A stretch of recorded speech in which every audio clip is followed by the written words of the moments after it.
This week on Crossroads Politics, fallout from the 2026 midterm primary. The president's redistricting retribution hit home.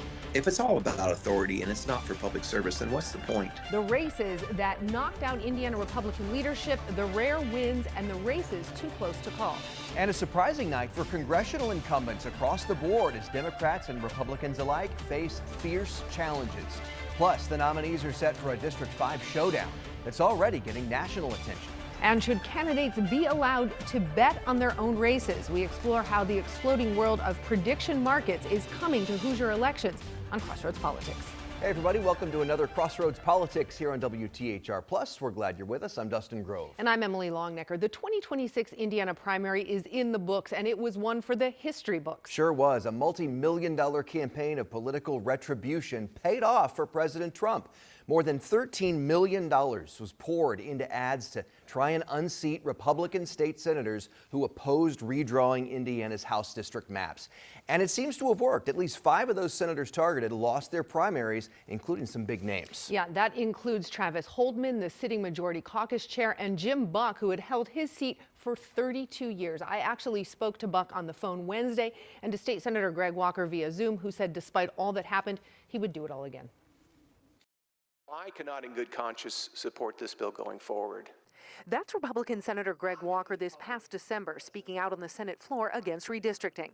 At the time, Walker had decided to retire following the death of his wife 2 years earlier, but changed his mind during the redistricting battle, even speaking about what his wife once told him about his service in the Indiana Senate.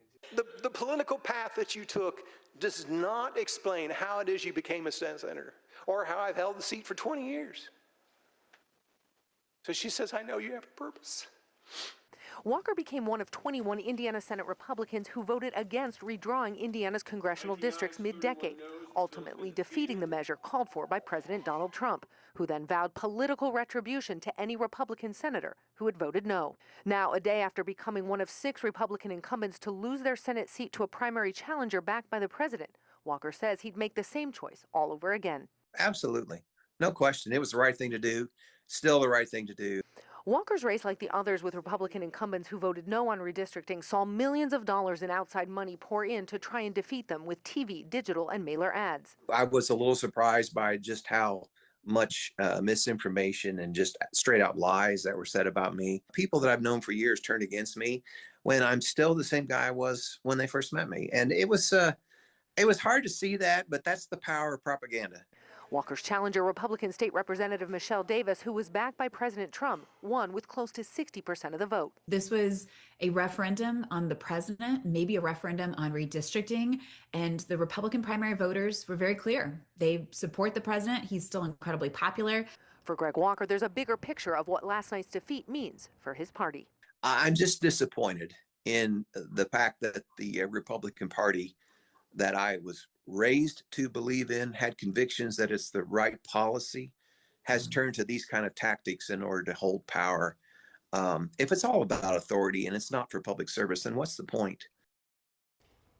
And we said at least 5. We know there are at this point at least 6 who were targeted and defeated. There are 1, maybe 2 exceptions. Senator Greg Goode kept his seat. He represents District 38 around the Terre Haute area. And the other technically still too close to call in District 23 around Lafayette. As Jenna Webster explains, the razor-thin margin hasn't stopped both candidates from declaring victory. Incumbent State Senator Spencer Deary has just a 4-vote lead right now. You can see just how close this race is. I checked with all the county clerks in that district. There are 11 ballots that could still be counted and affect that lead. Those are the ballots with questions about the voters' eligibility. So both Montgomery and Park counties have 1 provisional ballot to review. Fountain has 7, and Warren and Vermilion have none. Next week, Tippecanoe County will review 2. That doesn't include any postmarked military ballots counties can still accept. With Democrats to help the liberal squad. Deary is one of 7 Indiana state senators President Trump threatened to go after in the primary after they voted against redistricting. Trump endorsed Paula Copenhaver, a real Republican, for Hoosiers. So what happens now? Despite the too close to call race, both Deary and Copenhaver declared victory. Election officials have until Friday the 15th to calculate final election results. At that point, Deary or Copenhaver can request a recount, though neither have said if they will. Jenna Webster, 13 News. And one of the other big targets of the president's campaign was somebody who wasn't even on the ballot. We're talking about Senate Leader Rod Bray, but he could lose that leadership position next session. Yeah, he's gotten a lot of the blame for the attempt to redistrict failing in Indiana. On Wednesday, I spoke with Governor Braun, who backed the challengers about the impact of Bray's leadership. I've said all along that if you're not doing things in a way that are going to make lives for Hoosiers better, that you can't stick with the same old game plan. So I'll let them work that out on their own. And after last night, I think it gives them the option of having new leadership if they choose to get it. Let's bring in Nikki Kelly, editor of the Indiana Capitol Chronicle. Nikki, your team spoke with Senator Bray on Tuesday night about everything as it was evolving. What did he have to say? Yeah, I mean, he basically said he feels that the Senate has been very conservative and Republican. They've passed, tax cuts, universal school vouchers, the strict abortion ban. And so he doesn't see the disconnect that the challengers brought. He plans to seek his leadership post again and defend his record. This was kind of seen as a litmus test for the president's hold and how much weight a Donald Trump endorsement still carries. There was a major consensus his endorsement does carry a lot of weight. Do you think it was that? Do you agree with that? Or was it also just discontent with incumbents in general? I think, like lots of things, it was probably not one thing. I think the endorsement brought the money. You cannot forget that the incumbents were outspent probably 3-1. It was $13 million. Yeah. Which is unheard of. Right, in a primary. Yeah. And then you also have just general discontent. When we talked to voters at the polls on Tuesday, they were talking about the economy, they were talking about gas prices, about utility prices. So I think you had three things kind of coalesce together, but it all started with the Donald Trump endorsement. So if leadership does change in November, who do you see maybe taking the reins of the Republican caucus? Yeah, I mean, everyone is being very quiet about that, but the two names that have been floated a lot are Senator Chris Garten. He's currently number 2 in the Senate behind Leader Bray, and he, maybe conspicuously stayed out of all this, I think, so he could see what's happening. And then also Senator Scott Baldwin has apparently indicated an interest. So those would likely be the two that would go after the leadership post in November. I mean, if you remember on the night of the redistricting vote, Chris Garten gave a pretty fiery speech, very, very memorable speech on that floor. Absolutely. He was a huge redistricting fan. Now, I would argue he probably sided with Bray on most other things, but on that issue, he was definitely at odds with his leader. I was asking Greg Walker about that during the Zoom interview, and he was talking about Rod Bray's leadership and how much he respected it and how he thinks the people right now in the Senate, as it stands right now, before these other folks would get in, that they also respect Rod Bray, and they think that he thought that they would, support Bray still. Yeah, we talked to a few current members as well, and they said that they don't think it's necessarily a slam dunk that Bray would get voted out. But they've got months to kind of jockey behind the scenes, right? And that's kind of how this works. People who want to be the leader, you have things you can entice people with, committee chairmanships, things like that. 5 committee chairmen were defeated on Tuesday. So there were, of course, some other big primaries going on Tuesday night. One of the big ones right here in Indianapolis. Congressman Andre Carson will hold on to his place as the Democrat on the ballot for District 7, but this race did end up being his toughest challenge since his first election in 2008. Carson wound up with about 65% of the vote in the primary. His past 3 primaries, he won with more than 90% of the vote. Destiny Wells came in second with 22% of the vote, followed by George Tornado with 10% and Denise Paul Hatch with 4%. In a statement after the race, Carson said, quote, "This win belongs to the volunteers, activists, and voters who have never given up on the promise of our country." Nikki, Carson winning was always most likely the outcome, right? But does the size of the vote for his competition surprise you? Look, I realize that it was technically his closest, but you're talking about 65%. Right. It's a comfortable lead. It's a massively comfortable lead. So, I don't consider him to be in trouble in any manner. Do you think the results on Tuesday will attract more primary challengers or discourage them? Ooh, I think probably the longer anyone's in, there's always going to be more challengers, and he's definitely at that point, I think, where people are saying, okay, maybe it's time for fresh blood. Also, it also sort of depends if they redistrict in next year. I mean, this could be his last win. We'll see. Do you think that's a possibility? I mean, when the governor the other day said he thought the ship had sailed. Well, the ship has sailed for 2026, Right. but not for 2028. I think they'll come in 2027, and they will try to redistrict the maps for the 28 election. Okay. One of the races we plan to watch really closely leading up until November is the election in Congressional District 5. On Tuesday, J.D. Ford won the Democratic nomination with a healthy lead over the competition. Our Jenna Webster spoke with Ford after the win about his hopes to flip that seat. We saw so much energy in Hamilton County today, and actually really all across the 5th District. I traveled to all 6 counties today, and people were really excited coming out of the polling locations and just saying, hey, we voted for you, we're excited for you, we've watched your career in the state Senate for the past 8 years, we know that you work for Hoosiers, and I think really that's what I'm really excited for, is to take that message of what we talked about on the campaign trail this primary season, which was affordability, accountability, and Hoosier voices. Victoria Spartz won the Republican nomination. It was never really in doubt, but her lone challenger, Scott King, got more than 40% of the vote, winning Delaware County outright. Nikki, is that a sign of vulnerability for Spartz? Absolutely. I don't think he even filed a campaign finance report. Like, he didn't raise the money, he wasn't up on ads, and he still got 40% of the vote. So I think that's definitely a concern for Congresswoman Spartz, and I think J.D. Ford will, take that, and really move it into a competitive fall election. So J.D. Ford has name recognition. He was in the state Senate, far from the first Democrat to challenge Spartz, but again, he's got an edge. He's got cash on hand already, right? Experience in the state house, and this midterm is expected to favor Democrats. So do you think he has a real chance here? He has a shot. One thing working against him is in the last redistricting, they did buttress that district in Spartz's favor. So they definitely added some Republican voters. It was a little more swing prior to 2021. So, but it's definitely going to be tighter than I think some people would expect, given the economy and the way midterms usually go. All right, we'll watch that one closely. For sure. Well, we also followed the Republican primary for District 4, where State Representative Craig Haggard challenged incumbent Congressman Jim Baird. Yeah, Haggard accused Baird of not being in the district and launched a full-throated campaign to replace him. But as results came in, it was clear Haggard would not dethrone Baird. Our Alex Almanza was there with Haggard as the results came in Tuesday night. The lawmaker said he wasn't giving up on his dreams of going to Washington. I'm used to taking challenging things. It's once again why I joined the Marine Corps, because I wanted to challenge myself, and I'm going to continue to fight for Hoosiers, and I want to represent them. I want to fight in D.C., and so it's not over.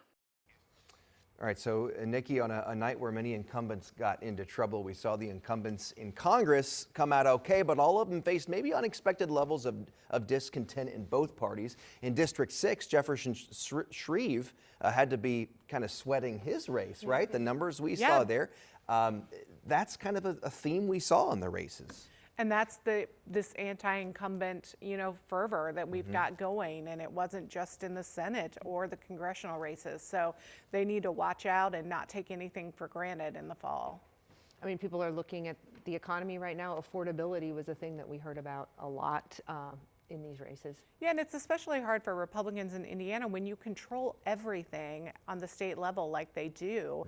You have to take ownership of the affordability crisis that Hoosiers are feeling. Right, and that's why we saw affordability such a theme in the State House this last session. Yep. We'll see what our congressional representatives have to say about it in the next few months. Thanks, Nikki. Thanks. This week, Governor Braun extended and expanded his gas tax holiday. But the impact could expand beyond the pump. Until we get another plan in place for long-term road funding, will have to be probably stretched out.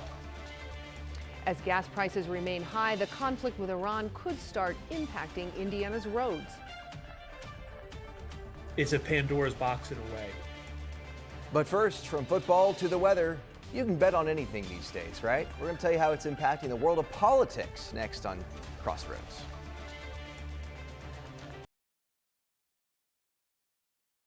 Welcome back. You can't watch live sports these days without seeing ads for betting. And now that option is coming to politics, not surprisingly. So our 13 Investigates reporter Sierra Putman asked Indiana candidates if they're watching or betting on these markets.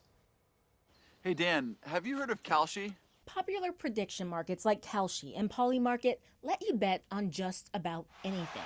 Sports, world events, and even elections. Right now, tens of thousands of dollars are riding on upcoming elections in Indiana.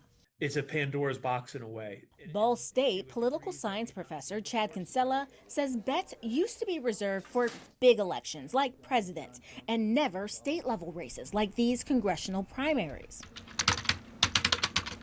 Here's how it works. Let's look at the Democratic primary for Indiana's 7th Congressional District. You can buy a contract for or against each candidate. Winners get paid $1 per contract. Long shots may cost pennies. Favorites can run almost $1. The lower the cost, the bigger the payoff. The concern is someone could try to manipulate an election to cash in. For example, in France, people were suspected of fudging weather data.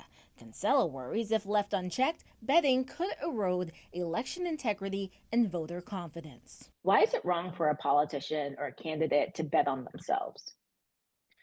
They would have, again, insider information, and I think it incentivizes possible wrongdoing. Historically, we don't want inside information manipulating the market price because that's unfair to the rest of the market participants. IU Kelley School of Business professor John Holden says these websites are regulated as financial markets, not gambling. Users buy and sell contracts like stocks, and the companies argue the trading reveals real information about future events. The prediction market contracts are supposed to provide this opportunity to offset risk on a future event occurring. 13 Investigates reached out to all 53 candidates for Indiana's U.S. House seats about these markets. So far, 31 responded. All said their candidates do not bet on elections. Incumbent Congressman Jefferson Shreve's campaign says it has a specific policy prohibiting workers from betting. Kalshi suspended 3 candidates from Minnesota, Texas, and Virginia for insider trading and issued more than $7,000 in fines. You know, I do think some of Kalshi's checks probably are working, given that these individuals were caught. 13 Investigates asked Kalshi if it found evidence of Indiana candidates betting on local elections. No response so far. So these sites say they verify users by reviewing important information like names, social security numbers, and other identifiers. So are there any laws to prevent insider trading in this space in particular? Yes, there are already laws on the books that prevent that. Some federal lawmakers actually want Congress to go even further, and senators actually made it so they can't use these markets to bet. And last week, the group of lawmakers were asking those federal regulators to rein these sites in. So, Nikki, do you think this is an issue that state lawmakers would want to tackle? I think it might be. It's honestly very novel, and especially for lawmakers themselves, like they would have insider information. They have a lot of internal polling that isn't public that might show where they're weak or where they're strong. And so, you know, I could definitely see a bill on that. Okay. Thank you both. Sierra, thanks Thank for that you. report. Appreciate it. More relief at the gas pump, at least for another 30 days. This week, Governor Braun extended the gas sales tax suspension. Not a surprise there, but he also expanded it. Right. He had already suspended the gas sales tax, which would work out to 23 cents a gallon this month. He also suspended the gas excise tax. That's 36 cents per gallon. All this, of course, stems from what is unfolding in the Middle East and the Strait of Hormuz. And with all the uncertainty, some people wonder if no gas tax for at least 2 months will end up hurting road funding across the state. Governor Braun addressed that this week. Take a listen. The biggest issue with NDOT is not now, it's how we're going to road fund in the future. Until we get another plan in place for long-term road funding, we'll have to be probably stretched out and getting less done in the amount of time you would have wanted to do it in the past. Our Sam Johnson reached out to NDOT. They told her they're confident in the state's plan and their projects are staying on schedule. Is the governor, Nikki, creating a problem for himself next session? Well, look, The overall road funding discussion is already a problem. They've sort of kicked the can for several sessions, so they are going to have to deal with that issue. The fact that gas taxes bring in less money as cars get more efficient, and inflation has pushed up the prices of doing roads. Now, in this particular case of this 2-month suspension, I think they'll weather it fine. And the reason they'll weather it fine is because the prices were so much higher than when we forecasted the revenue that, you know, we're almost through the fiscal year. They're not so really they were losing. already ahead. Right. So then you suspend for a couple months and you maybe bring it back down a little, but to what was forecasted and what they've already planned at projects. And to your point about road funding, and that's the whole reason the state's having a conversation about tolling I-70 east to west. Yeah. All right, Nikki, thank you. Still ahead, the U.S. and Iran trade fire in the Strait of Hormuz. But the conflict can't hold down the economy. Plus, an expected surge in schools asking Indiana voters for more money. It's a big issue here in Indiana. We'll talk about it next here on Crossroads Politics. Welcome back. The U.S. and Iran attacked each other Thursday night, but President Trump says the ceasefire's still on. The president described the strikes as a love tap. 3 U.S. military ships were attacked while they moved through the Strait of Hormuz. The U.S. called the attacks unprovoked, while Iran said the American ships attacked them first. A senior Iranian officially reportedly called the fighting the point of no return. Despite high gas prices from the conflict, a new jobs report on Friday showed the U.S. economy continuing to grow. About 115,000 jobs were added to the economy in April. That's well above the 22,000 jobs a month the economy has averaged over the last year.